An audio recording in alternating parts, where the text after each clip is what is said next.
should be live. It's always hard to know for sure now that I'm not the one that presses the button. Meg tells me we're live. I just have to take her word for it until my stream catches up and lets me see that I am, in fact, live. It's a real fun feeling. Welcome, everybody. Glad to have you with us tonight. What a week it has been in the United States. I realize, hey, we've got viewers, listeners, whatever you are, fans, friends who are not patrons.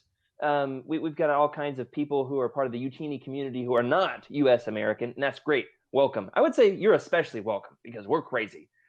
Over here in the U.S., it has been a crazy few weeks, hasn't it, Freddie? Yeah, absolutely. I've gotten to the point where I just don't want to see anything other than Star Wars. Yeah. I just don't want to deal with news. I don't want to read it. I don't want to see it. You And news is know, everywhere. So the other day it was. I mean, there were parties in the streets. There were all kinds of comparisons on social media to the fall of Palpatine. Regardless of what you think politically, we're not going to steer into politics tonight, regardless of how the show has started. That is to say this much, that one of the songs that was trending worldwide, a massive spike in Google searches. Do you know what the song was, Freddie? What song was especially listened to this past weekend more than it has been in decades, maybe ever before? I have no idea. According to Google, here's what my data looks like, and then up to here. All right, so that was this past weekend. What do you think the song was, Freddie? It's a Star Wars related song that was played in high frequency this past weekend after the results of the U.S. election. I can think of two songs. One of them is going to be Yub Nub. And the other one is going to be the celebration song from Naboo after they beat the Techno Union Oh. and push them off. Yeah, exactly. Yeah, that's a good That one. one. Man, I remember when that blew my mind when I first learned that was actually Palpatine's theme Yeah. baked into that, the hmm Emperor's theme. That It's the Emperor's theme in a major scale instead of it's a minor scale. crazy. And Yeah. yeah, children singing it. La da da. It's yeah, it's bad. Did you say Yub Nub or Yub Dub? Yub Nub. Not sure. Yub Nub. Now I don't even know what it is. Yub Dubstep. Am I right? Is that still a thing? People still dub the step? I don't know. I've got serious suburban dad energy. I do like Cheryl's answer in the chat. Cheryl says the song that she saw that was trending. I did see this too. It was Bye Bye. Is it just, what's it called? Bye Bye Bye by NSYNC. Oh yeah. I only own the NSYNC Christmas album because that's what kind of 90s guy I am. So here's my big question, Freddie. When it comes to the in celebration in Return of the Jedi, are you more of a Yub Nub guy or the special edition victory celebration? Which version of the ending do you prefer? We're not talking about Hayden Christensen versus, old smiley Anakin. What's his name? Sebastian Shaw. Yeah. We're talking about just the music, in terms of which song do you prefer at the end of Return of the Jedi? And let us know in the chat. Number 1 for Yub Nub, number 2 for special edition. Definitely Yub Nub. Yub Nub, I grew up watching that one right away. And I remember seeing the special edition, and I was just sitting there. The movie was over, and I was like, wait a minute, where did Yub Nub go? Oh, it was really? the weirdest thing.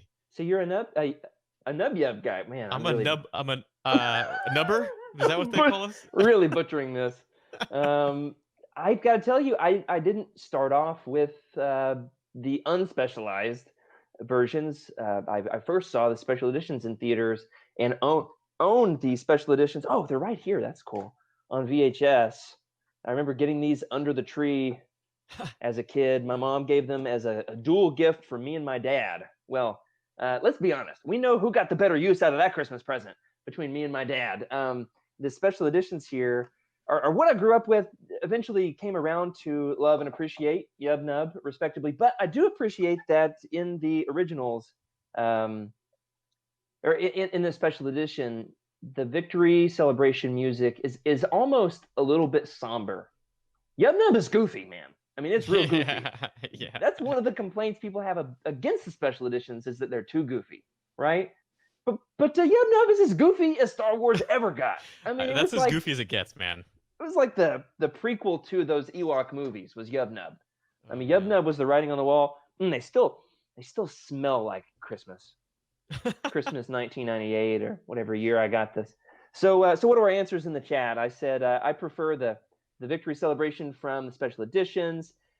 Cheryl says I literally cannot watch the special edition version specifically because they changed the songs. Scuba Joe says he likes Yub Nub but grew up with the victory celebration. Some great answers though there. Joxy also says Yub Nub. Is that what I said first? Is that number one? So we're a little bit divided here. Legends Lookback. How about you, Meg? What's your are you a one or a two? Are you, special edition or a purist? I am a 2. Because that's There you go. what I grew up watching. So All right. So sorry. I've got Meg on my side. So you're outnumbered, Freddie. You lose. Thanks for playing on this episode of Legends Look Back. Well, now this is not primarily about Return of the Jedi. Tonight's episode is in fact about a different original trilogy movie. And to find out what it is, well, we're going to get to that in just a second. Let's start the show.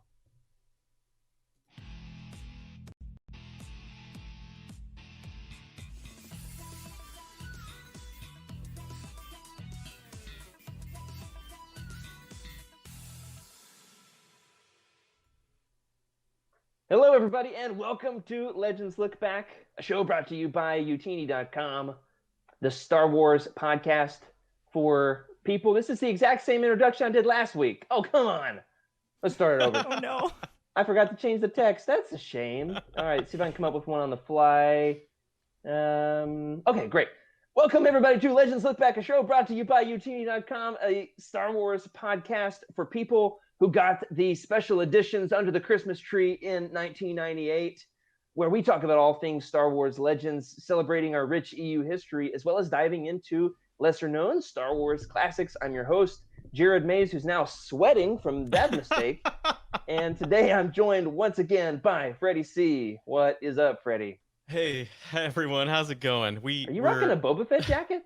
Yeah, look at this. That's awesome, This is man. great. This is fantastic. It's really cold right now for me. A solid 60 in California. Yeah, it's cold in California. I believe you. But yeah, I felt it was very, fitting for the occasion. So absolutely, I figured I might as well. Man, I feel like I need to drive to California just to rob Freddie. Oh, they can't see the jacket, Freddie. When you changed your setup, Meg's gonna have to move you around. Yeah, I'm working on it. No, Freddie, go back. Freddie's upside down, everybody. I was going to fix it. Yeah, so Meg will fix you, Freddie. Don't do anything.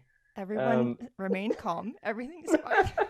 Well, not only is it me and Freddie who's ruining everything, but we are, of course, as you have heard her voice already, joined by the Lady of Legends herself, Meg Dowell. Meg, how many Star Wars books did you buy this week?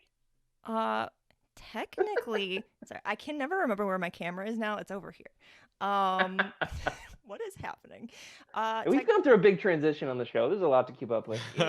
Yeah, everything's great. I technically bought 2 because, from a certain point of view, came out this week. Yep, that was not in my list. Forgot about that one too. And then, what's it called? The Jedi Mind? Is that what it's called? Yeah, the one where Heather does yoga. Yeah, that one. I just got it today because that's just how Amazon is now, I guess. That's cool. But here is like the new giant book. Can you see it? What is happening? I'll see it eventually. They'll see it before I will. I know you can't see it, but it's a big book, and it's really good so far. Well, what is it? Did you say what it was? Or are you just like holding it up and hoping that eventually I'm gonna see it? From a certain point of view, the Empire Strikes Back. Yeah. Okay. Sorry. Hey, I've got a lot of Star Wars going on in my life right now. I mean, give me a break. We started off with talking about the Return of the Jedi. Tonight we're talking about the Empire Strikes Back. I've been deep in that world. Let's just say this much: I've been laughing like Yoda all week. If you know what I'm saying. I'm deep in that world. Rebecca told me, my wife told me not to do my Yoda impression on the show. She told me explicitly not to do it. And as always, I did not do what she said. I also got some new Star Wars books. Here's a Utini fave I realized was one of the last 10 Legends paperbacks I didn't own, and now firmly belongs in my collection in the flesh. This copy of I, Jedi. where Luke is gazing off into the distance, and Corran Horn is looking stubborn and fly right there on the cover. And then a couple others that I actually blame Freddy for. I can't even hold these things up. They're so big. Star Wars panel to panel. They are the collections of cover art from the Dark Horse comics. And there's even a picture of slimy naked Palpatine in one of these, and I'll find it. And I cannot wait for us to talk about these one of these days. It's going to be awesome. Here's some for Skooma Joe from the Knights of the Old Republic comics. How about you, Freddie? Did you get any new Star Wars books? I did. I'll try to see if I can find the actual camera location. But I bought one of the original releases of the Empire Strikes Back novelization, published May 1980. So, yeah, nice. Man, that cover is gorgeous. Is that the Gone with the Wind cover? Yeah, it is. It is. I don't know if you can see that. Last night in the what are we calling those live streams that Tom from Del Rey has been hosting with the authors from a certain point of view, Empire Strikes Back. John Jackson Miller waxed poetic about the original trilogy, which is my favorite hobby, is listening to John Jackson Miller wax poetic about the original trilogy. And he talked about the meaning in doing that Gone with the Wind style cover. And I was like ready to go outside and run a marathon. I was so excited after listening to him talk about that. And The Empire Strikes Back is in our consciousness right now. We had this brand new book. It's a canon book, so we're not going to talk about it much tonight. But you know what? It begs the question, well, what does Legends have to say about these side characters and the behind the scenes, the before and after the expanded universe of The Empire Strikes Back for what it was for 40 years, almost 35 years. And tonight we're going to be diving deep into The Empire Strikes Back and the expanded universe. We're going to be talking about what happened in Legends before The Empire Strikes Back. We're going to be talking about what happened in Legends after The Empire Strikes Back. We're going to be talking about the characters of The Empire Strikes Back, the locations of The Empire Strikes Back, and probably other stuff that I just can't remember off the top of my head. You ready for this, Freddie? Let's do it. And I could not be more excited. First and foremost, when we're thinking about what is the greatest film ever made, do you think it is, Freddie? I mean, what could possibly rival it? I've got 10 movies that if I'm having a bad day are what I turn on before anything else. But I think critically, and I realize I'm biased. I've got my own Star Wars podcast. I mean, is there any way around thinking that The Empire Strikes Back is the greatest movie ever made? I know we've got Adam with us. He might say, Phantom Menace? But what do you think, Freddie? Is it the best ever?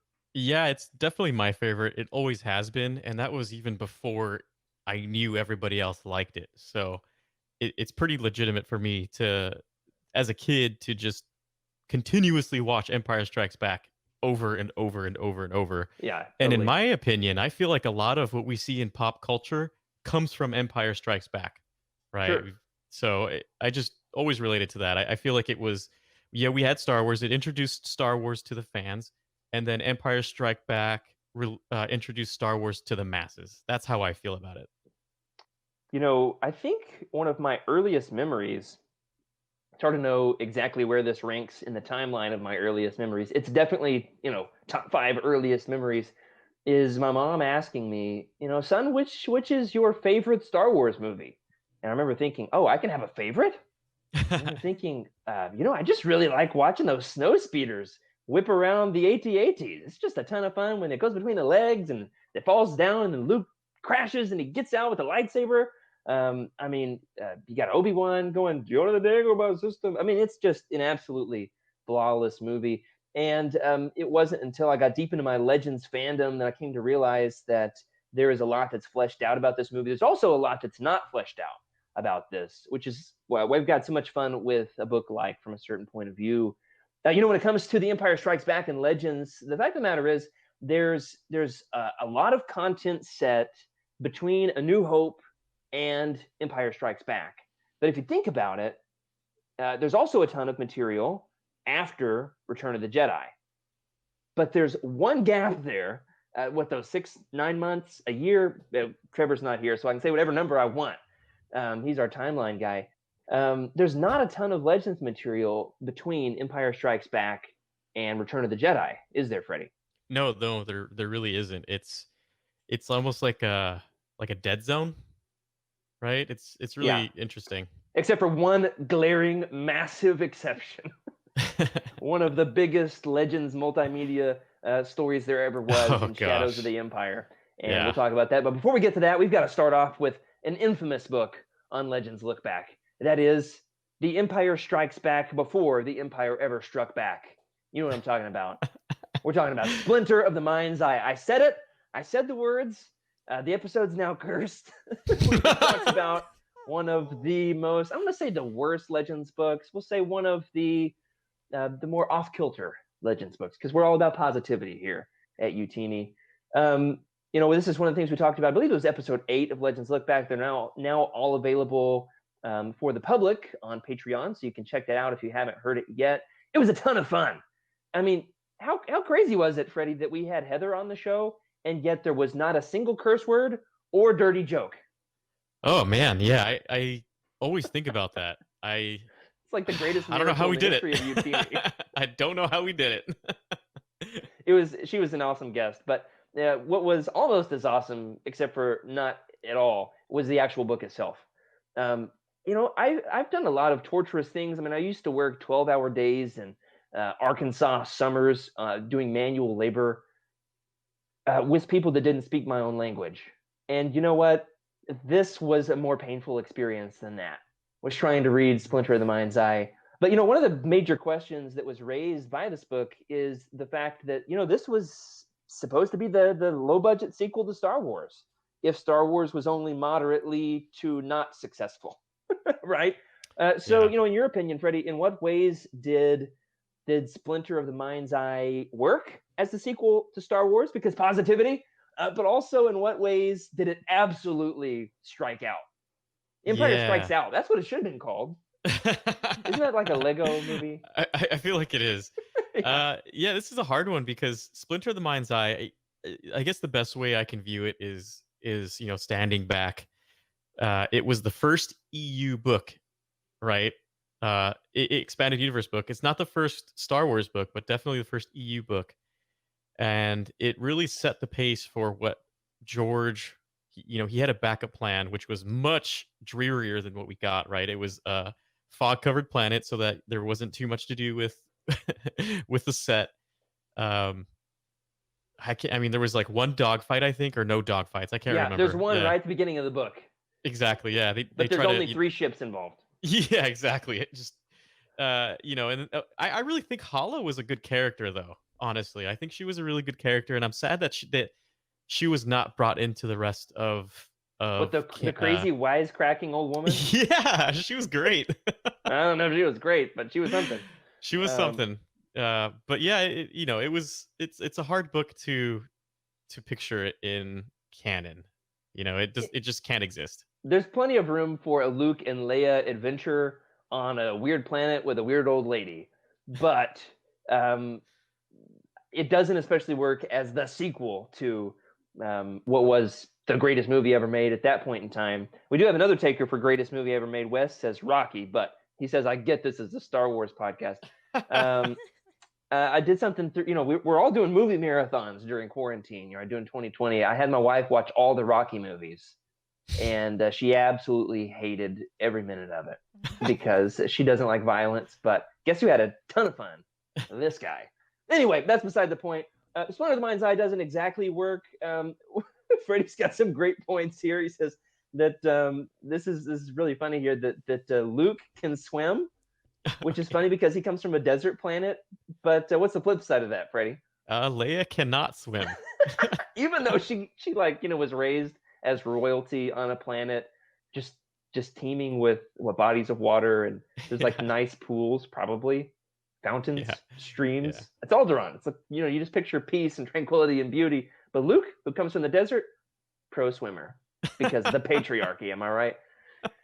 I would say the biggest way that it falls short is that there's no Han, right? Whereas The Empire Strikes Back comes up huge with expanding Han as a character, specifically his relationship with Leia.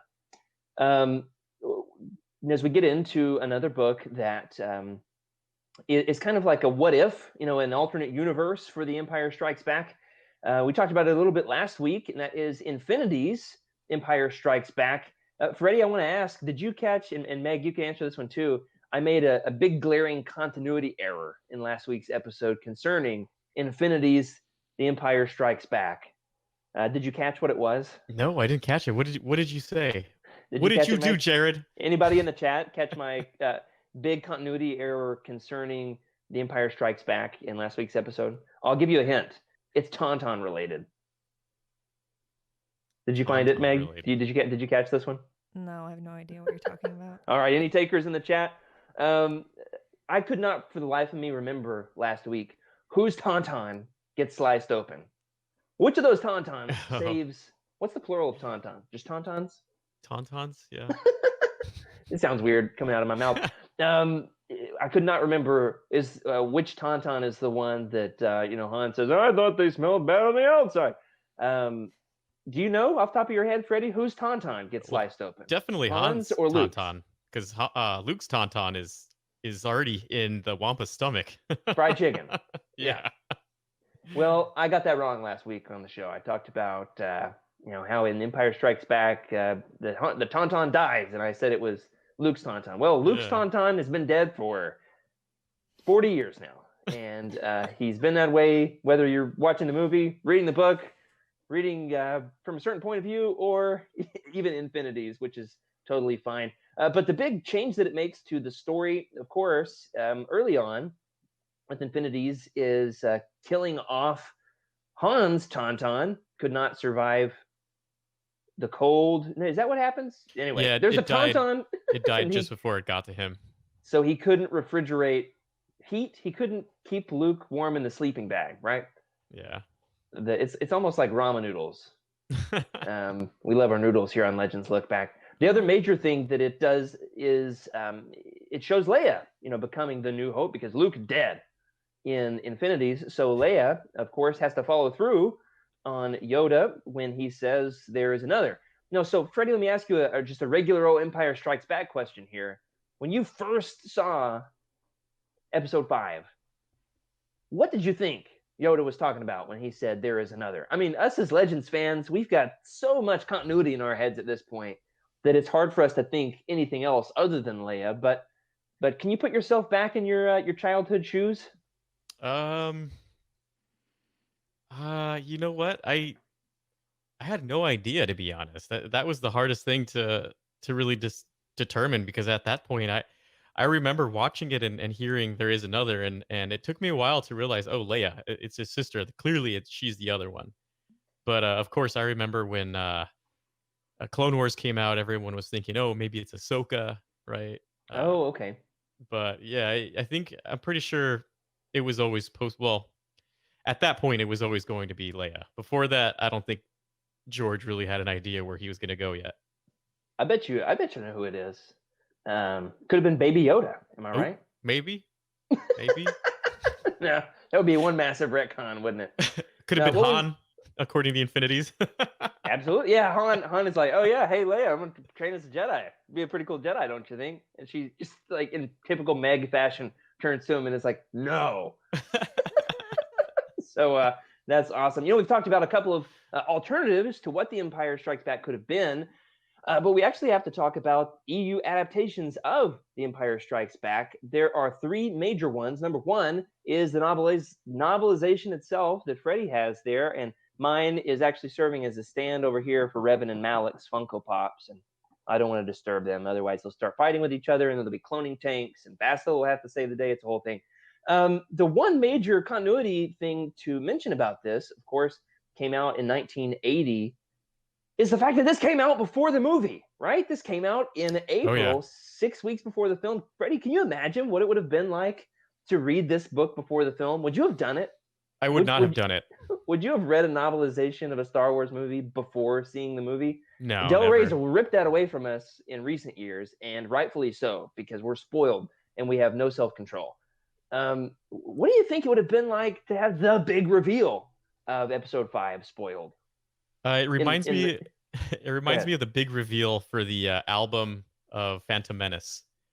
Qui-Gon's Demise, I'm pretty sure it was called. It was Yeah, pretty right. bad. Yeah. Qui-Gon's noble end. Yeah, there you go. Like, That's what it oh, was. great, awesome. Yeah. Thanks, Yeah, guys. Qui-Gon's Noble End. And I know people who read The Empire Strikes Back before they saw the movie, and they were pretty they it ruined it for them for sure. But obviously they still love it. But yeah, I couldn't imagine. Um, it's one of those questions that I ask myself as a Legends fan. Would I have read the books? I love reading Star Wars books. The day they come out, I want to have it in my hands or in my ears or, in somebody's hands reading it to me day of.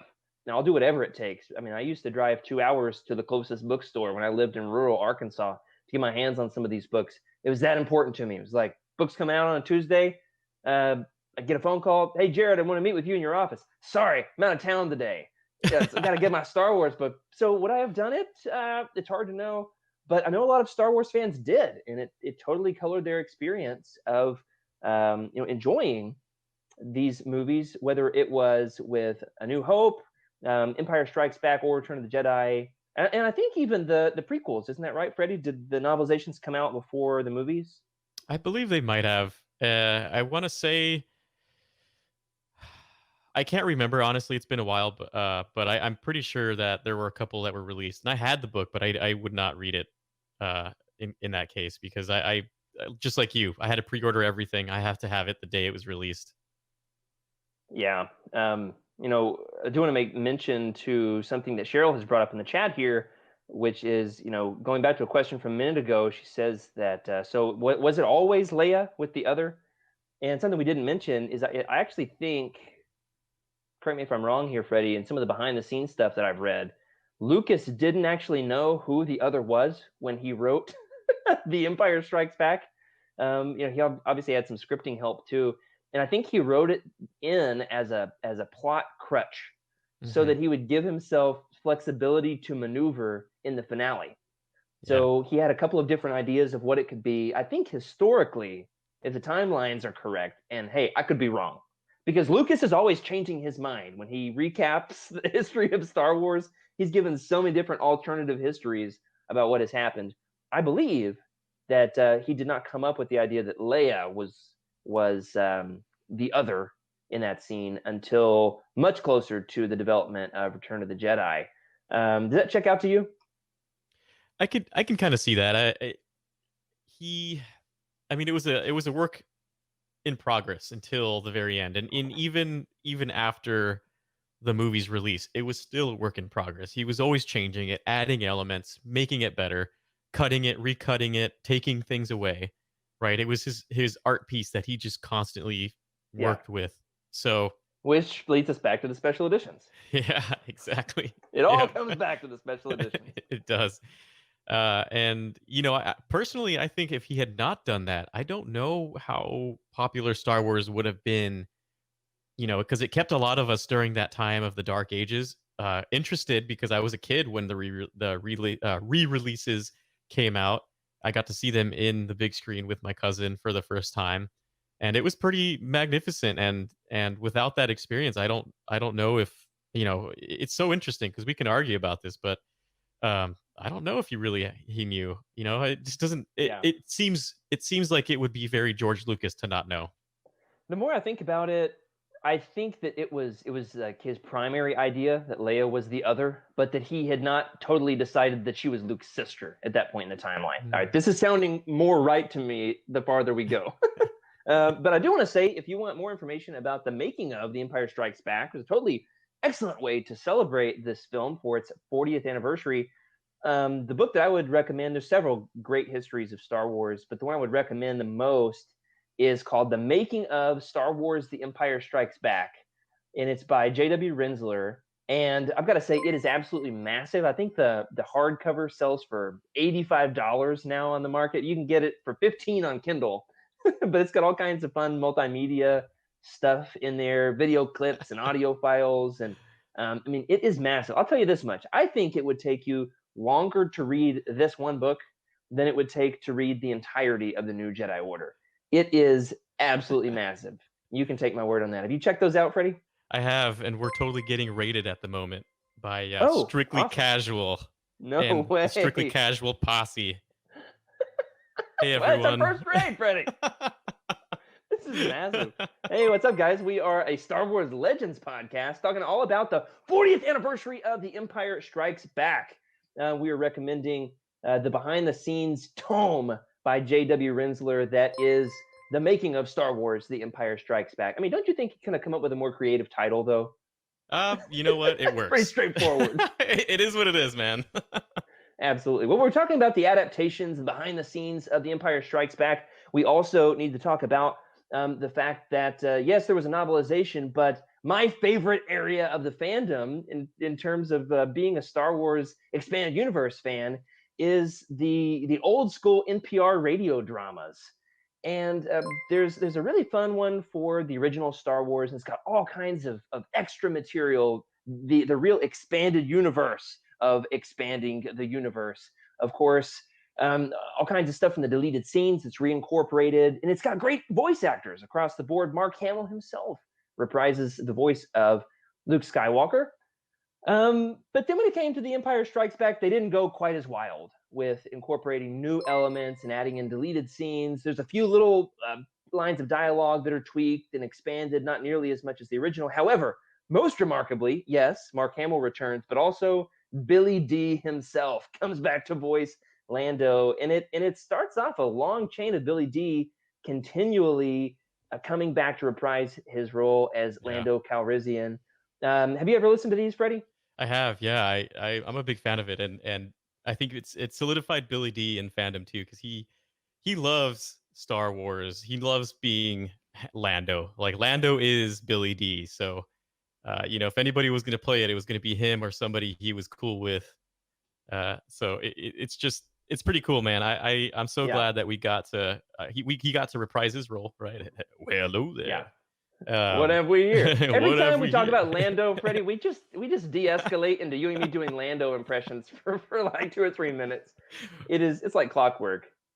It's like Yeah, it mentioning is. Star Wars galaxies around you. You just start to fanboy and you get all flushed in the face. And I will say with the NPR radio drama, the number one thing worth mentioning in terms of how it expands the universe is the fact that, and I love this, all right? This is Legends at its wackiest, right?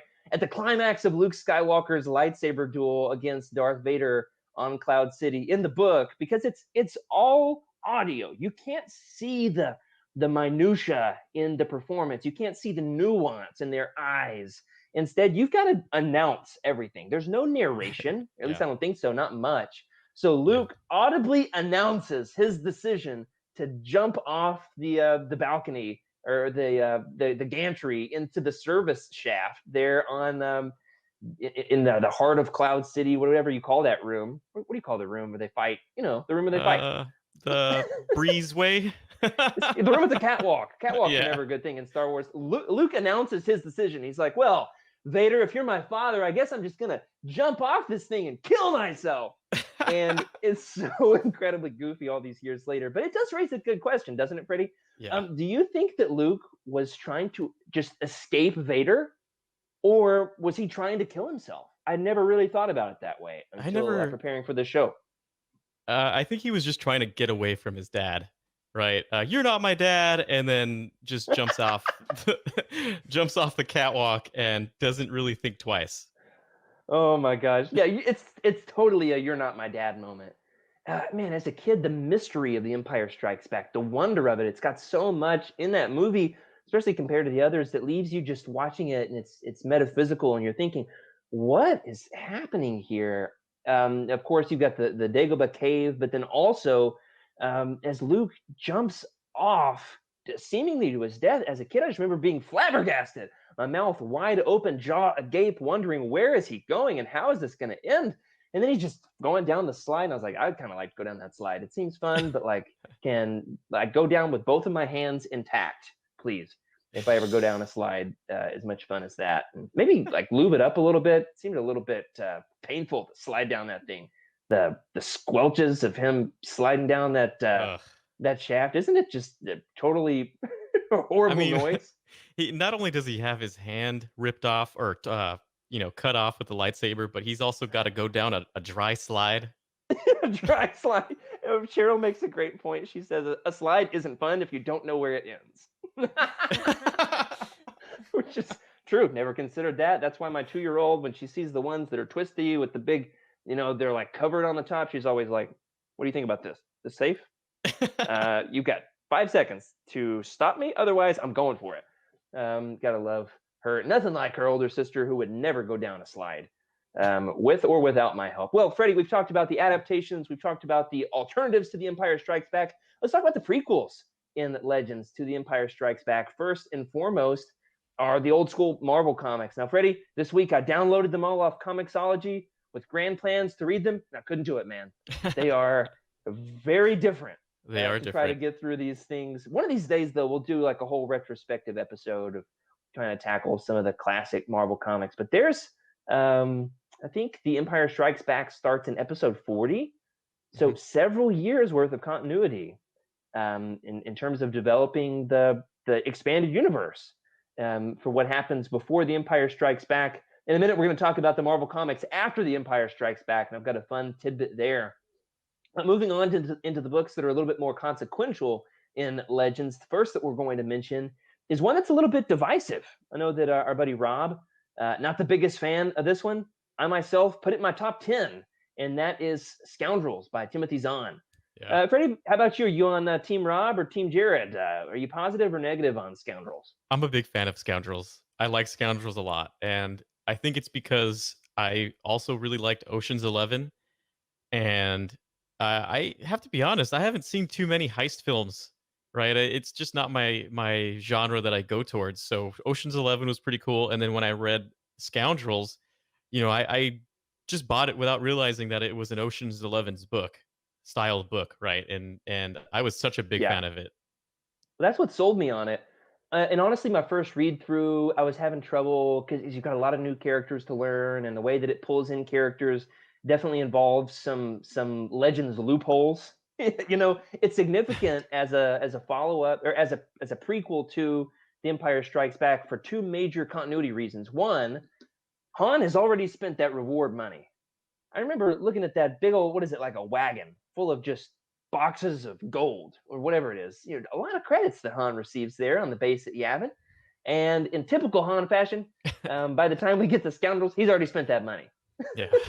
So we should do a whole episode on this. Maybe Trevor will join us. All the different ways Han loses his reward money in Legends. There's so many ways. And then secondly, Han and Lando have a Legends interaction before The Empire Strikes Back in Scoundrels, and yet after Lando loses the Falcon to Han in the A.C. Crispin book. Was that Rebel Dawn where that happens? Yeah. So it's significant for the retcons that it makes. So for me, it took a little while in reading it to kind of get over those interpretive humps where I was like, I'm not sure if I can accept this, because there is one massive twist at the end that totally makes you read the book entirely differently on your second read through. Have you done a read through, a reread of this since you discovered the major twist at the end, which we won't spoil? No, actually, that was the last time I read it. Was the first time. It was pretty fantastic. Yeah, don't spoil it. It's just don't look at the back of the book. I'm sorry I said that. Zahn absolutely loves his twist endings. Yeah. And I would say this is maybe one of his most successful. This one's just fun. You're just looking for something lighthearted. It's not something that's going to make you cry. Maybe from tears at the end. From how cry from joy. I mean, at the end, for just how incredible the twist ending is. So I would recommend Scoundrels, though not everyone would. You've been warned. Secondly, on the list of the, I would say, more important prequels to The Empire Strikes Back is Razor's Edge by an author who just recently made her return to the expanded universe, and that is Martha Wells. She is in the From a Certain Point of View, Empire Strikes Back book. She wrote an Ugnaught story that I've not gotten to yet. It's one of the last books in Legends. It came in the trilogy. Freddie, do you know what the sequel to this one was supposed to be? It was preceded by Honor Among Thieves, the Han book, right? Yeah, that's right. And it wasn't there. Okay, so there was a third one. There was a and Luke. Meg loves it. Oh no. No. It was part of like it was supposed to be called like Empire versus Rebellion or something like that, right? And then it was Han, Luke, and Leia. That Right, was just the like classic original trilogy novels. yep, yeah. And so the third one is Heir to the Heir to the Jedi, Jedi. That's right. which Yeah. ended up being reimagined and told from a first-person point of view. And I'll say this much: canon can have it. Canon can have it. Now I'm Meg's not saying favorite anything book, about its right? quality, other than the fact that we got a lot of great Legends books. So canon needed its own lookbook. All right. Razor's Edge, however, is absolutely excellent. The fun thing about it is 80% of it is in Leia's point of view. Can you think of any other Legends book, Freddie, that has 80% of it written from the perspective of Leia? No, no. I think it's one of the first ones, honestly, or the only one. And I think that's probably the issue with Heir to the Jedi was it didn't quite flow with the theme, Yeah. and it kind of sunk, in my opinion. But that's for our other podcast to talk Yeah. about. I'll say this much about Razor's Edge and Honor Among Thieves. They're excellent. I absolutely love Honor Among Thieves. It's in my top 10 favorite Legends books. And I wouldn't quite put Razor's Edge up there as much, but it's worth read, especially because of the way that this book is talking about Leia as a leader leading up to The Empire Strikes Back, because you see her as quite the assertive leader. In the beginning of that movie, there on the Rebel base at Hoth, everybody respects her opinion, not just as a princess, but as a rebellion leader, right? You know what I'm saying? Yeah, yeah, it's pretty good. I like it. It's worth a read. It's been a long time since I've read it. I remember it was one. Is it one of the last Legends books to Yeah, be published? I think so. Right? right. Definitely one of the Yeah. last five. Came out in September of 2013. And the frustrating thing about it, Freddie, this is one of our eccentricities that we have in common, is the fact that this is one of the only Legends books that does not have a paperback Yeah. without the Legends banner, Yep. because we're obsessive in that way.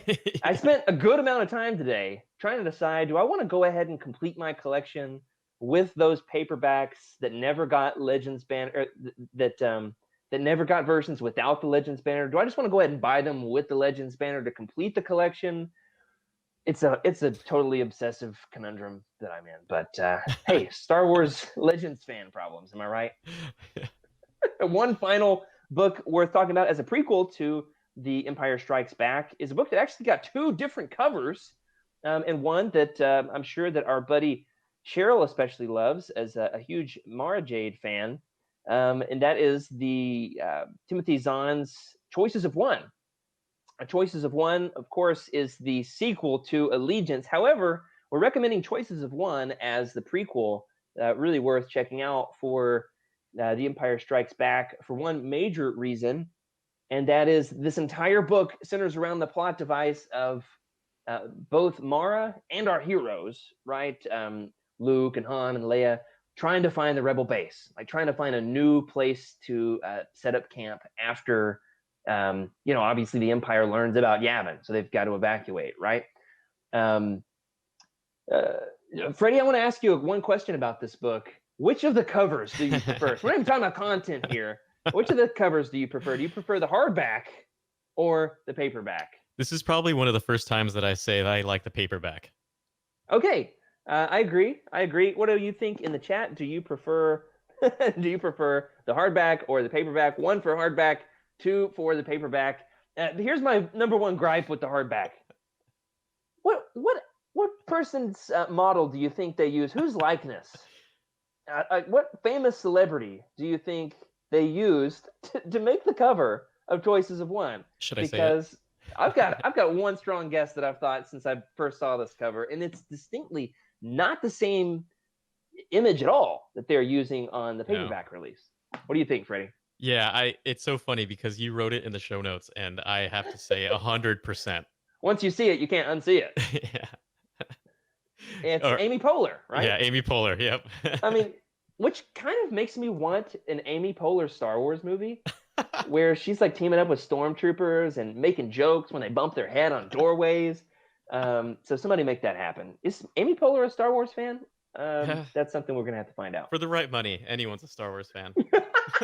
Totally. Well, I like the book on its own, regardless of what cover. Honestly, I've never actually read the paperback or the hardback, but I've listened to the audiobook twice. So you can look at whatever you want when you're listening to an audiobook. We've talked about the prequels. We're also going to talk about the sequels here with The Empire Strikes Back and its rich heritage in Legends.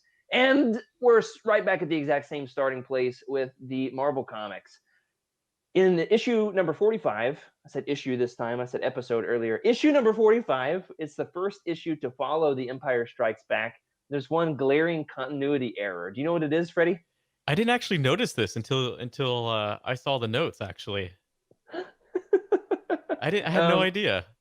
So it's great. It's like a perfect example of just how wacky the Marvel comics are. Empire Strikes Back is this dark, existential movie about good and evil and identity, and then you come right out of it into the next issue of the Marvel comics, and it's just like, all right, we're off on another wacky adventure. And in this one, even though Luke has his hand cut off in The Empire Strikes Back, which is holding his father's lightsaber, he's already got a new lightsaber in issue number 45. Where'd the lightsaber come from? Is it the same lightsaber? Is it a different lightsaber? It's never explained. No. And it just stays that way. Lots of other comics along the way after this. Luke's just got a lightsaber. Where did it come from? Gotta love those Marvel comics. And one of these days, we're going to do a deep dive. However, there's one major sequel to The Empire Strikes Back in Legends that's definitely consequential in the grand storytelling of the expanded universe, and that is none other than Shadows of the Empire itself. Freddie, what's your history with Shadows of the Empire? We've got a video game, we've got its own soundtrack, a comic. Oh, man. It's got action figures, it's got everything. I feel like Stefan from SNL saying that it's got this and that. What's your history with Shadows of the Empire? So Shadows Empire, just some background. It was a multimedia project for Lucasfilm, and it was basically it was everything: novels, video games, soundtracks, toys. Kenner had a bunch of toys. There was a new starships, trading cards, everything that was touched by Star Wars. Shadows of the Empire had their hands in it, and my introduction to it was actually the N64 game. Believe it or not, that's where I found out about it. Oh, really? Yeah. Wow. I know this week we've got a couple new console releases. The PS something and the Xbox whatever have both come out. Are you a gamer, Freddie? Yeah. I couldn't tell you. I've always been a generation behind. PS5? Is it 5? PS5, yeah, PS5.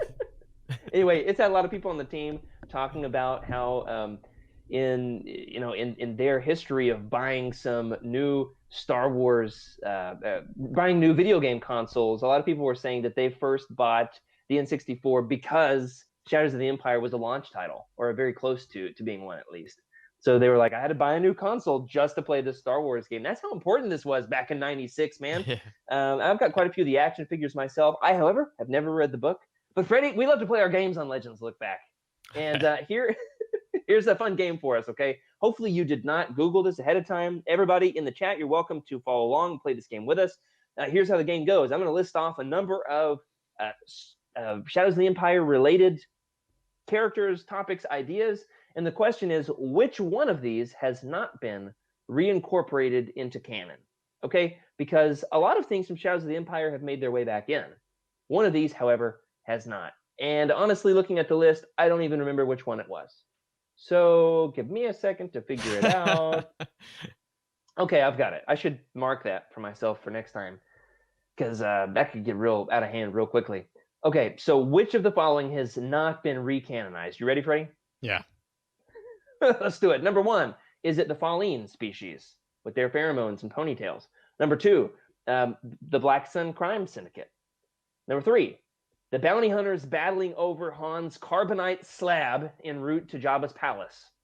Number 4, the ship belonging to Dash Rendar. It's kind of like a knockoff Millennium Falcon, right? It's another Corellian Corvette, the Outrider.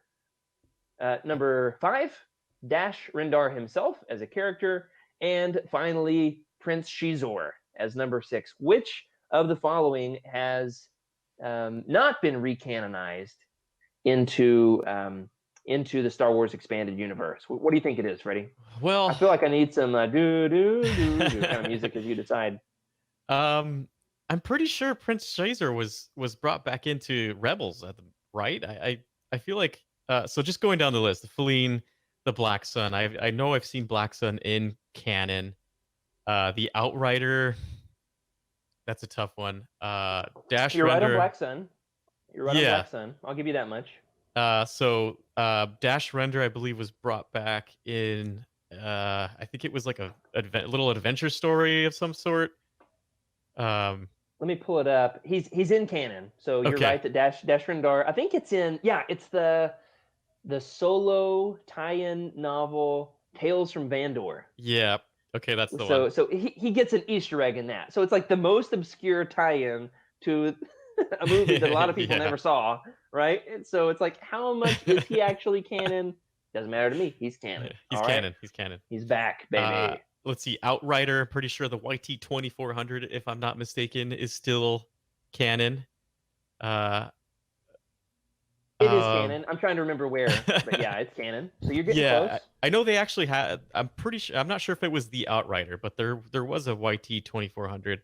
Pretty sure it's YT 2400. Correct me if I'm wrong. It's Chat. named explicitly somewhere. All right, what are people's guesses? And Freddie, I need a solid guess from you, man. You're I'm tiptoeing gonna around say. this. I'm gonna say number 3.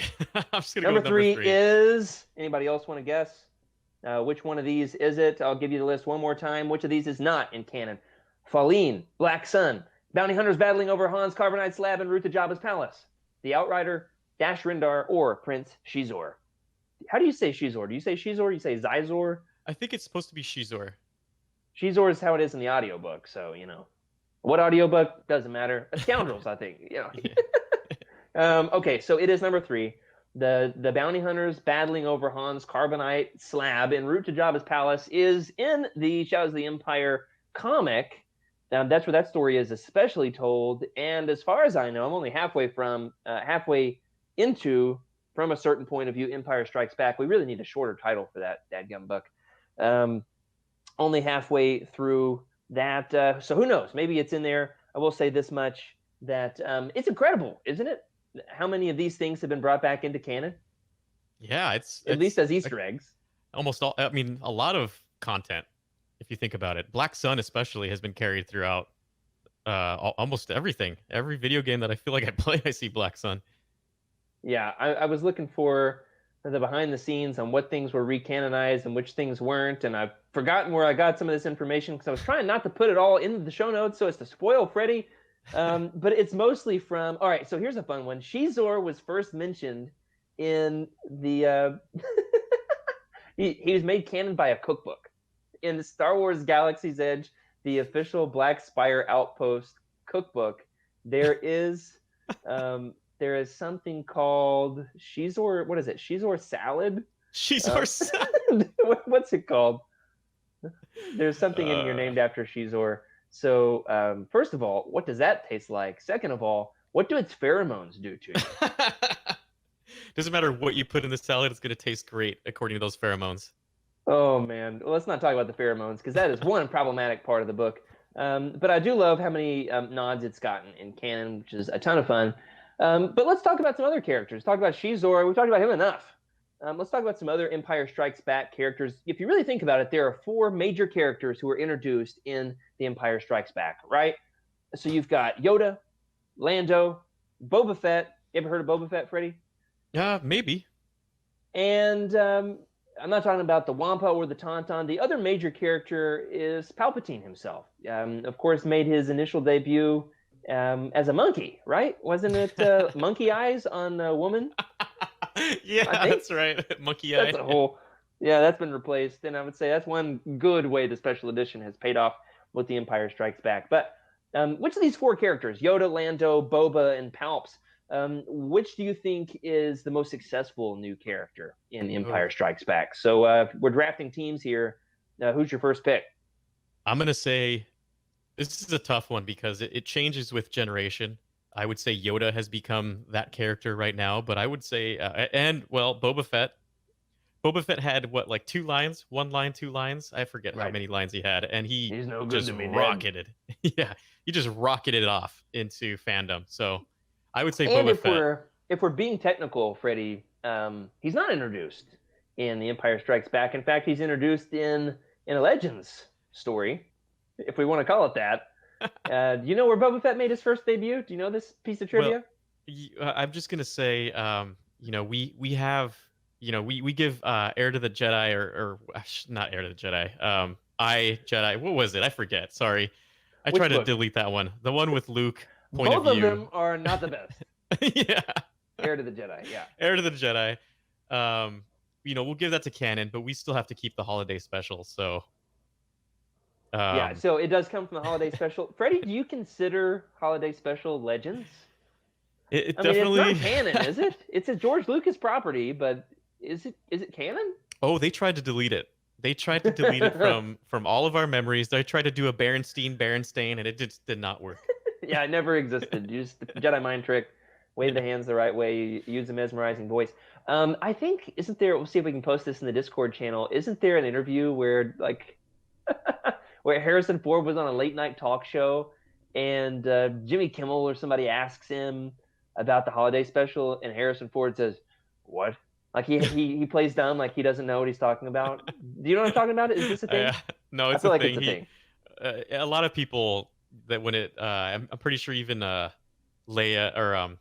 Carrie Fisher, when she's asked about the holiday special, they're just, I mean, everybody when they talk about it just tries to laugh it off, pretend it really didn't exist. Oh, and it's getting a sequel of sorts this year, right? The Lego holiday special is coming out soon. Who knows what that's going to be like? But I hope it's got Dash Rendar and or Shizor. Don't know about you. Well, let's talk about these four characters at least a little bit. We're going to give a little bit of recommended Legends reading for each of the four major new characters introduced in The Empire Strikes Back. And the first one is difficult, isn't it, Freddie? There's not a lot of Legends material about Yoda, is there? No, there isn't. It's very uh, George Lucas didn't want to talk too much about Yoda. He wanted to keep him a mystery, That's right? right. Like Yeah. a 900-year-old Jedi Master. That's that's pretty fascinating. So he wanted to keep Yoda's background a mystery, and Lucas didn't want to. He didn't want people playing in his sandbox that he was about to play in, right? And so Right. there's really just not much about Yoda. There's one major book I would recommend, and then some other comics as well, though. And I mentioned this on last week's episode. Can't just do this every week where we just like recommend the same books every single episode. Other than Ruins of Dantooine, definitely recommend that one. Yoda Dark Rendezvous is a sleeper hit for me. Knew nothing about it going in. Absolutely loved it. It really shows Yoda coming alongside an underpowered um, Jedi Padawan who doesn't really believe in herself. I think her name is Scout, and Yeah. it's a beautiful relationship. You also get to see a little bit of his history with Dooku, how he like believes in Dooku, doesn't want to just believe in Dooku as a villain, but wants to kind of root for the best in it. It's a great Yoda story. It's also a good spooky Halloween story, which we talked about a couple of weeks ago, because you've got Dooku's spooky castle, which is a ton of fun. Yeah. And then there's some good Clone Wars comics from Dark Horse about Yoda that are also totally worth it. Let me ask you a Legends of Yoda question, Freddie. Do you think that Yoda went to Dagobah? So in Heir to the Empire, Timothy Zahn tells this story that Yoda went there to mask his Force presence, right? There was this dark side cave, dark side energy, so he could basically blend in, which is kind of a twist on the story, isn't it? So do Yeah. you think in your head canon, your head Legends, did Yoda go to Dagobah mostly to punish himself, to be surrounded by the dark side in order to mask his Force presence, as Zahn posits, or do you think that he mostly went to just snack on reptile eggs? If you watch the latest episode of The Mandalorian, you know what I'm talking about. I think he was popping some reptile eggs like Halloween candy. Or why do you think Yoda went to Dagobah in your opinion? I feel like I read something somewhere. I get a lot of my head canon and Legends and canon mixed up, but I almost feel like in Clone Wars he went to Dagobah and visited this place. But before that story was written, I think he simply went there because it is a dark force ridden planet, right? And the way to hide out is in an area where the dark side can mask the light side of the force. But yeah, I know there was a whole arc about it in the Clone Wars where he visited it. I forget the name of the arc, but it was one of my favorites.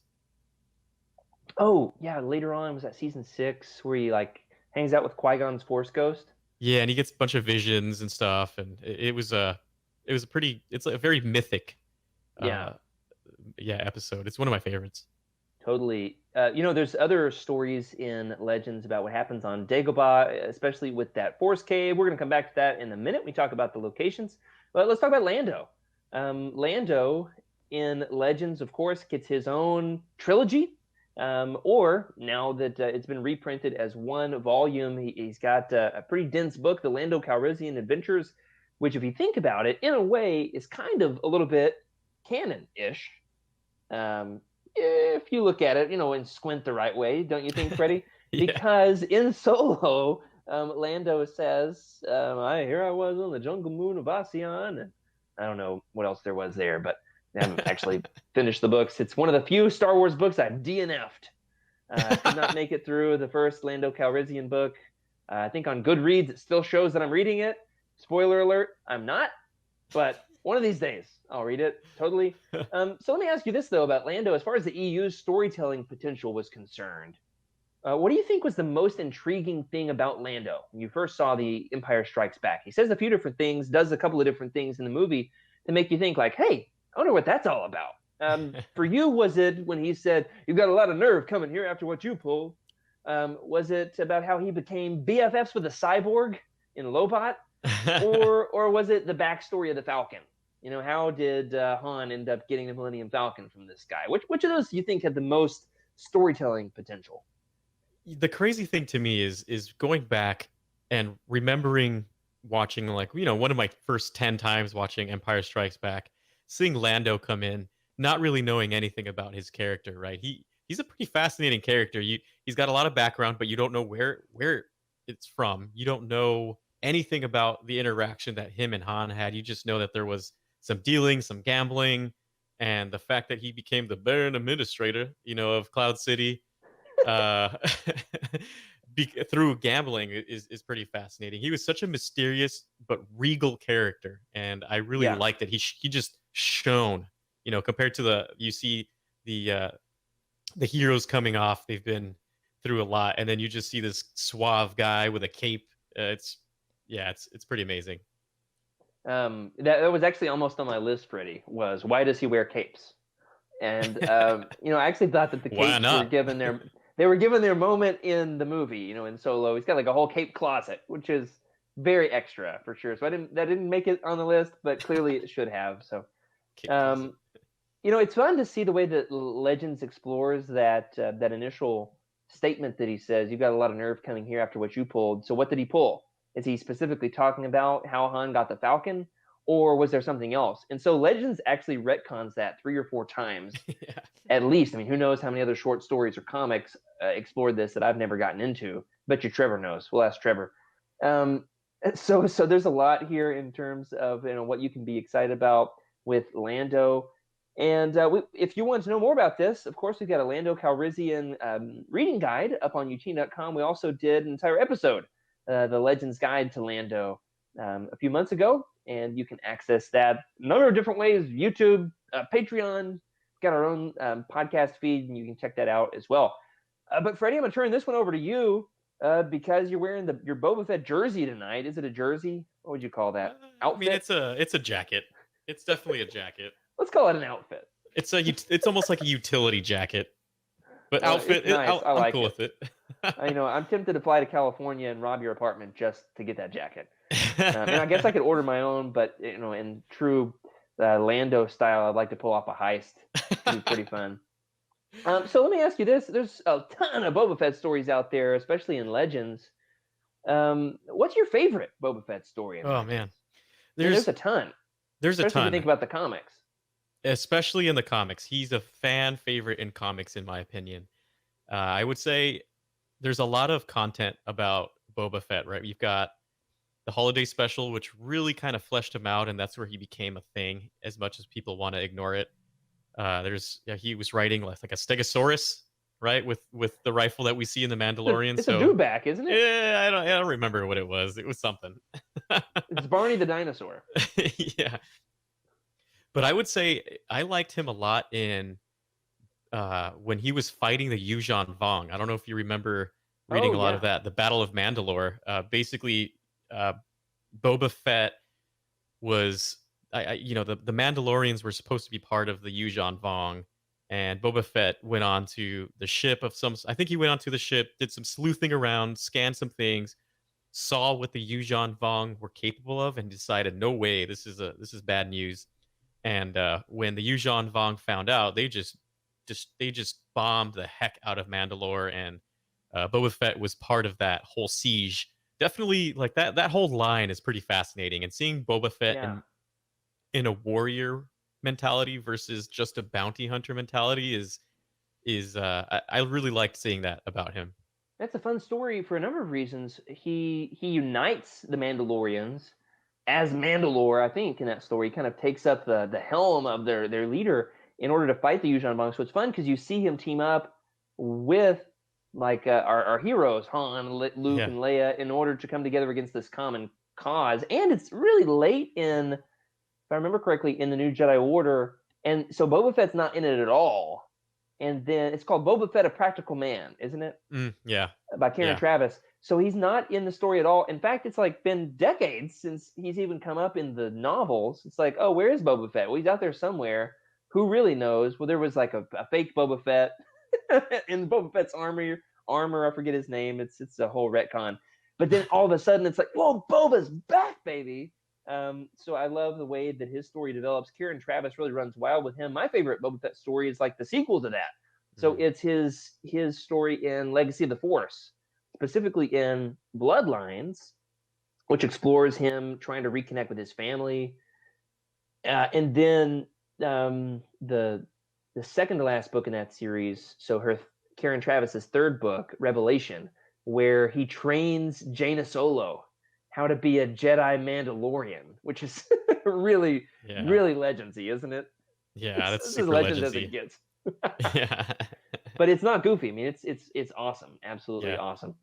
There's some other great bounty hunters that really don't get their moment in the sun, at least not on this episode, but they've got some great stories that parallel nicely with what's happening in From a Certain Point of View, and that is the book Tales of the Bounty Hunters. If you want to get to know Dengar or IG-88 or Zuckuss and Forlom, Bosk in their Legends glory, I would check this one out. Even though I've never read it, one of these days we'll get to it. I only have like 20 Legends books I've never read. We just happen to be talking about half of them on tonight's episode. Do you have a favorite story in that collection, Freddie?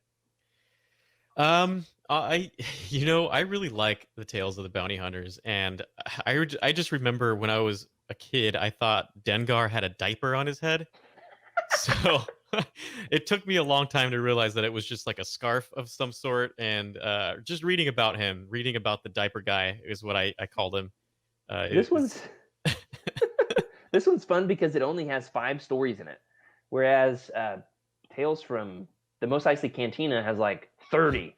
This one only has 5, so it's a little bit more long form. So you've got the tale of IG-88, Dengar, Bosk, Zuckuss and Forlom get a dual story because of course, and then Boba Fett, is the last story in this collection. And I might just have to dig into this a little bit this weekend. I could read at least one of the stories. There's so many books that I'm reading right now. Um, and then they also get a great storyline in the Shadows of the Empire comic, the way that they're competing with one another, against one another, and the way that ends up dovetailing into the Bounty Hunter Wars trilogy. So there's 3 great Legends Rex if you want to get into these lesser known bounty hunters. But then finally, there's one other major character introduced in The Empire Strikes Back who's got some excellent material worth reading in Legends, and that is Papa Palps himself. You know what my first recommendation is going to be as far as Palpatine's concerned. Here's a hint. He's naked and slimy. And that is Dark Empire itself. We won't talk about that too much. However, if you want to learn more about my love for Dark Empire and why you should love it too, you should check out episode 11 of Legends Look Back. At least maybe that's the episode number, where we talk about the first volume in that trilogy. Freddie, what else would you recommend in Legends with Palpatine?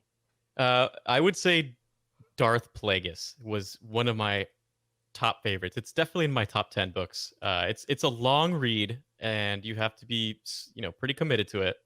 But it really fleshes out his background. You get to understand him, and you really get to see how terrifying he actually is. The incredible thing is when the Phantom Menace first came out in theaters in '99, you've got all these posters with Darth Maul's devil face, and you're like, oh, whoever this Phantom Menace is, he looks awesome. Then you watch the movie and you find out the Phantom Menace was young Anakin. No, the Phantom Menace was Palpatine all along, right? It was a double entendre. Okay, um, but I'll say this much about the Phantom Menace and Palpatine. Palpatine is also the Phantom Menace of Darth Plagueis, because for a book named Darth Plagueis, it is mostly a book about Palpatine. Don't you think, Freddie? It really is. It's like a backdoor Palpatine origin story. Absolutely one of the best Legends books there ever was. We've got it as one of our highest rated books on Utini.com. If you've read it, if you love it, leave your review for it over on the site. We'd love to hear your opinion on it. There's a couple of others that are excellent in terms of what they say about Palpatine and his role in the story.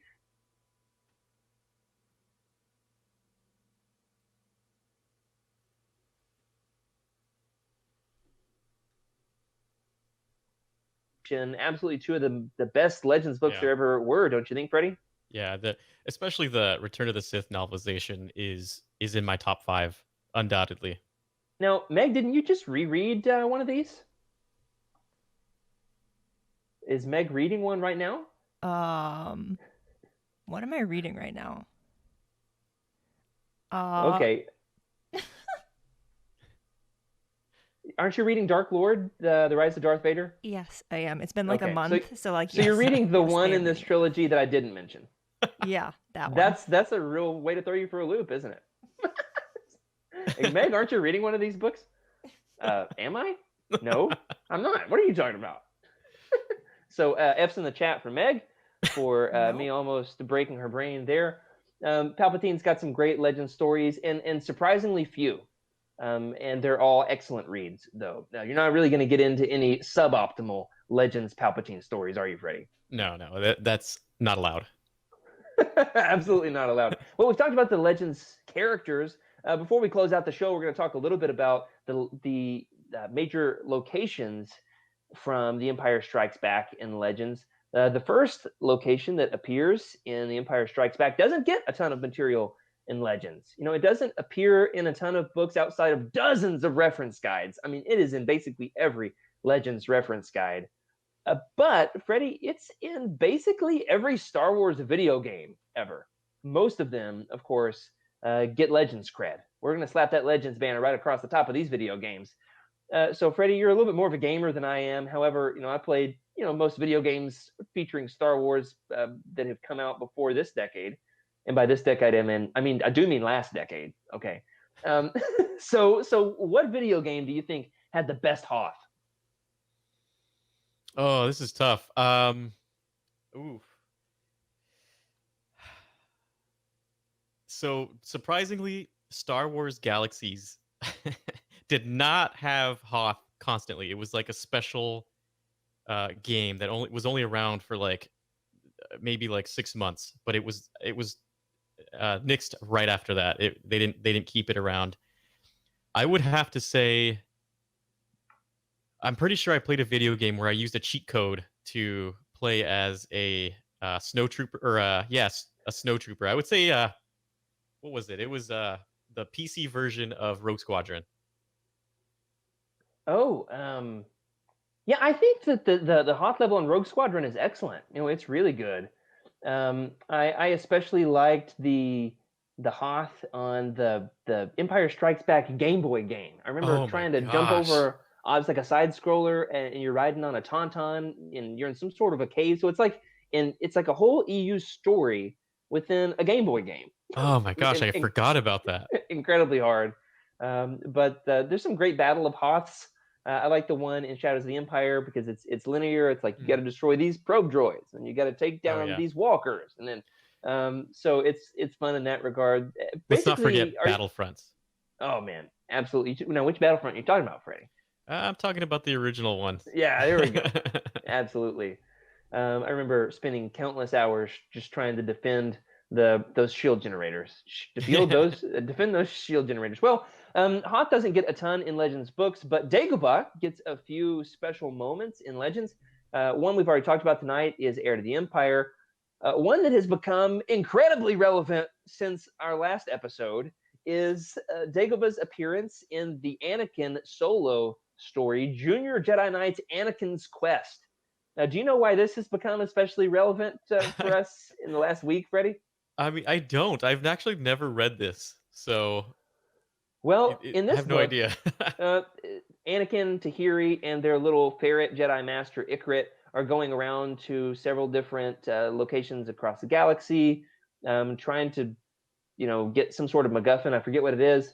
But in this one, they go to Dagobah, which is a ton of fun. Both Anakin and Tahiri have like trippy visions in the Force Cave, which is a really cool way to use that plot device from The Empire Strikes Back to further their character development. But the best part about it is it's got those Macquarie spiders. That Hmm. spoiler alert for the most recent episode of The Mandalorian. All right, 5, 4, 3, 2, 1. In the most recent episode, they've got these Macquarie spiders, right? That came up again in Rebels. Well, they star prominently in Junior Jedi Knight's Anakin's Quest, and I've always known them as Dagobah spiders. What about you, Freddie? Yeah, Megabyte Spot is for sure. And that comes one from McCory's artwork, but two from this weird little Legends book. And totally worth the read. You could read it in an hour, I bet, if you really wanted to. Anakin Solo, of course, is many people's favorite Legends character, and absolutely worth investing in. Freddie, let me ask you this on a personal level. You know, I guess the idea of the tree cave is that it would reveal to you your greatest fear, or maybe that's the way that it's characterized in from a certain point of view. Honestly, my continuity regarding the Force Cave is convoluted in my head, just like Legends. So let me ask you this: what do you think you would see in the tree cave? Uh, What would your weird trippy Force vision be, Freddie? Let us into the dark recesses of your consciousness.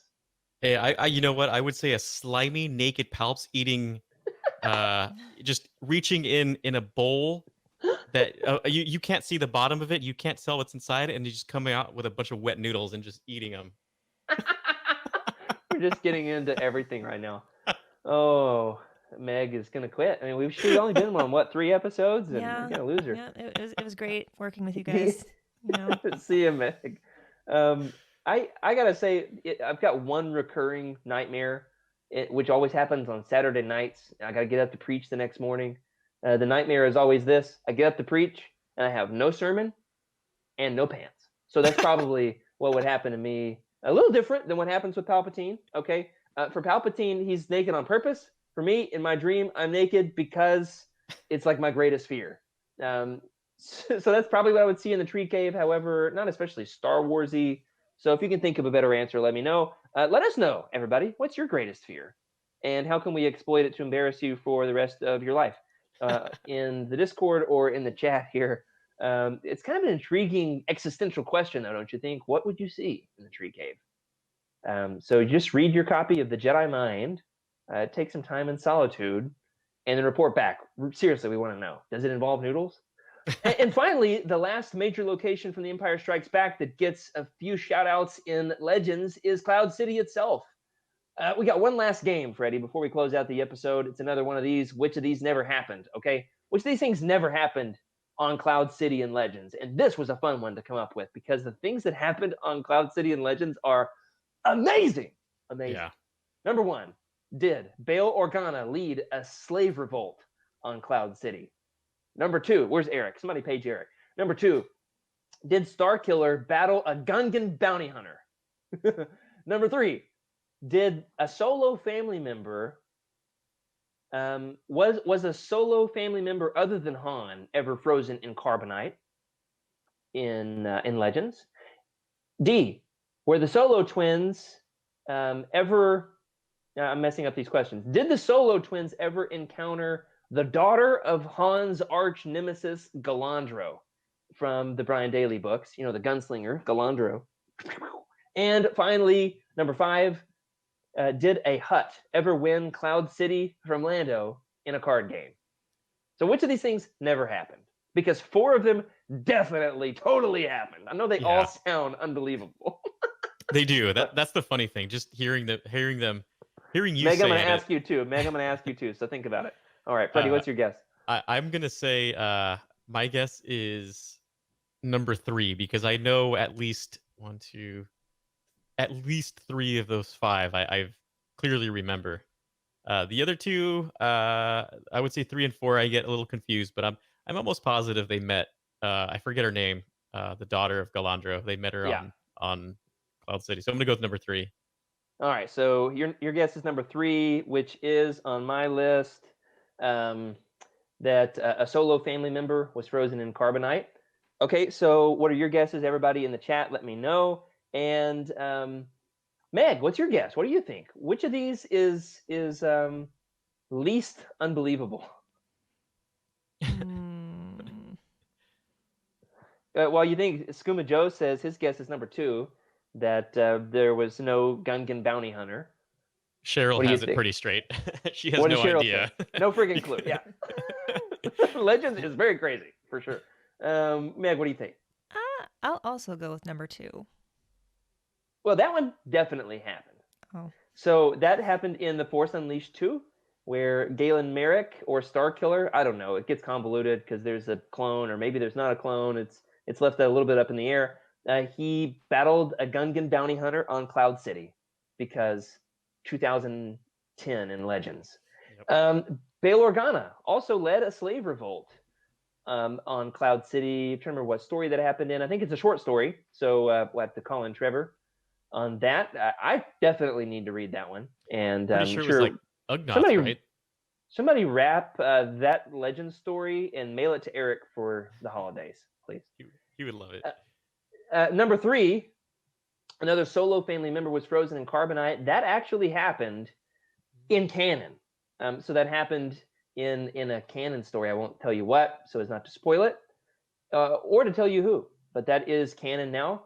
And then the other 2 on the list are also true in Legends, that the Solo twins encountered the daughter of Han's arch nemesis Galandro, and that a hut won Cloud City from Lando in a game of cards.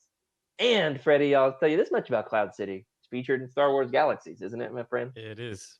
They've got it in Star Wars Galaxies. Oh man, I actually have no idea what Star Wars Galaxies even is. Is it a shooter? Is it a strategy game? I couldn't tell you. It's an MMO game. Open world. You can have your own house, any planet. Oh, that's cool. I might have to check that out. That sounds fun. I like building houses. I'm in the middle of trying to build one in Minecraft, but my 2 little kids keep trying to help me. I mean, mess it up, and it's difficult. So I won't let them play Star Wars Galaxies. I'll play that one with Freddie. I will say this much about recommended Legends reading with Cloud City. I would recommend checking out Force Unleashed 2. It's got some great Cloud City stuff. And then also Young Jedi Knights Trouble on Cloud City is the story where Jason and Jaina encounter the daughter of Han's arch nemesis. It's great because you've got like these 2 generational legend stories taking place on an original trilogy planet. It is just like the peak of Legends, don't you think? Yeah, and I It's would like, say, out of all art, McQuarrie's art of Cloud City was just beautiful. oh, absolutely. I need to get a big frame of that. Take down like the big piece of art that my wife painstakingly painted for 3 weeks and hung up in our living room. I'll just replace it with Cloud City. Don't tell my wife. It'll be a Christmas gift. All right. As we close out the episode, Freddie, one final way to celebrate The Empire Strikes Back. What's your favorite moment? Your favorite quote? What's your favorite thing about The Empire Strikes Back? Let's celebrate this masterpiece of a film. Everybody in the chat, let us know what's your favorite thing about Empire as we close it out. I'll tell you mine. I love this quote. All right. Lando's not a system. He's a man. That's a good I one. mean, isn't that amazing? Meg, That one did you... just slides right past you every time you watch it. You're like, whoa, that was a good one. Buttery smooth. Meg, did you notice that on utini.com I changed the header quote on the Lando collection from the quote that was there to Lando's not a system, he's a man? I didn't notice before, but I do now. Here's the question, everybody. Will Meg let me keep it up? That's the real question. Will it stay on the site? And I also like when Yoda says, "Wars not make one great." I especially like that one. And I did the Yoda impression again. Nobody tell my wife. Okay, Freddie, what's your favorite Empire Strikes Back moment? This deal's getting worse all the time. Uh, That's a good definitely one. my favorite. I think what I liked about it the most was the robot chicken take on it, where every time something would happen, he just continually said, "This deal's getting worse every time." Oh, So yeah, I like that one a lot because you see that Lando really tried to save his friends despite him doing what he had to do. He had to do it. He had to do what he had to do, and I liked seeing that part of him. And then I think the one that I always wish I could say to somebody if I was mad without laughing is, "Why, you stuck up, half-witted, scruffy-looking nerf herder." Just imagine being Carrie Fisher reading that, and you're just like, "I have to say this." she does great with it. I Yeah, I think I say this quote every single week. In some form or fashion, I end up saying, "Who's scruffy looking?" What's the context for it? I couldn't tell you. Next time it happens, I'll write it down and report back on the show. How about you, Meg? You got a favorite Empire Strikes Back moment? In the chat, Cheryl says that she loves the budding romance between Han and Leia, which and the funny lines, of course, between the two of them. Which absolutely, that's definitely true. Um, what do you think, Meg? Freddie, I've got to say, I've never seen the Robot Chicken Star Wars stuff, so I might have to check that it's out good. for next episode. Meg, what's your favorite thing about Empire? You know, I really, really enjoyed um Luke training with Yoda. Um, Oh yeah, I mean, it's pretty iconic, but like, that's the part that I enjoy watching the most. It just, I don't know why. But Mark Hamill gets all sweaty. There's snakes. yeah, It's great. yeah. I mean, Yoda's in a backpack. I Love also that. say, we would be honored if you would join us like way more often than you'd think would Yeah, be necessary. But it makes for a good thing to post on social media for it sure. sure does. It was made for Twitter. Um, Meg, is it because you're a runner? Is that why you like that scene so much? For me, that's why I like it. It's like, hey, Luke is a runner. Uh, sure. Can you imagine trying to run with a Jedi Master on your back Doing flips. through the jungle?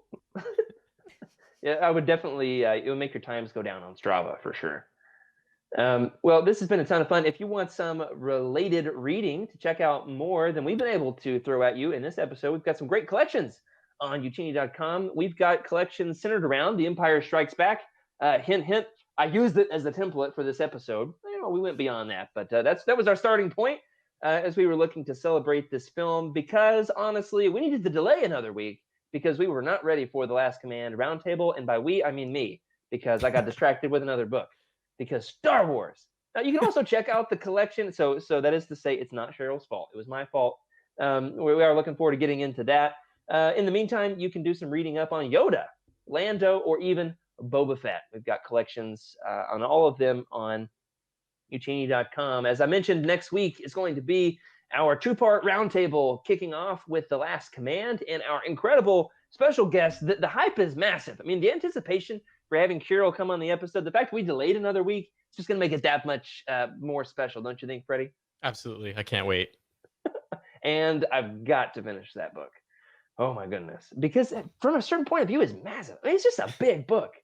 There's a lot to it. So I'm going to have a lot of reading this weekend. Well, that does it for this week. Thank you, everybody, for joining us for Legends Lookback. Thanks especially to Meg, our producer, and Nathan, our video editor. Thank you also to our incredible patrons, some of whom are with us right here in the chat tonight. Thank you for making it possible for us to break out from behind the paywall and onto your phones. And now, of course, that we're live on Twitch, you can help us out by subscribing, either the old-fashioned way with Prime Gaming, or just by the old-fashioned way, or by Prime Gaming. I'm clearly great at this Twitch stuff. Anyway, if you've got some feedback for us and want your question read on the show, leave us a voicemail. You can call this number 508-686-1158. That's 508-686-1158. And Freddie, we did get our first voicemail, which was especially exciting. But I saw that pop up and I was like, what is this? Is this the thing? It's happening. It's happening. Pretty excited. Or you can email us, legendslookback@utini.com. You can also join the Legends Look Back Discord channel and put your questions, thoughts, concerns, complaints there. Or you can find us on Twitter. I am at Jared Q. Mays. Freddie? At Diaper Guy Bounty Hunter, or Wake Up Freddy. Oh my gosh. It's better than Spready Freddy. That was a rough one. And Meg is At Meg Dowell. See, why can't you just do it like Meg, Freddie? Why can't you just play by the rules? Just say the thing on the cue. Oh my gosh. If you're looking to buy some of these books and want to help support the show, look up a book on Utini. Click the Amazon link in the profile and we'll get a few cents to help keep the lights on. Another way to help us out and show your love of Utini is by grabbing some swag from Teespring, including all new line of merch that we just announced. We've got long sleeve tees. We've got pocket tees. We've got things that are not even tees, such as zip up hoodies.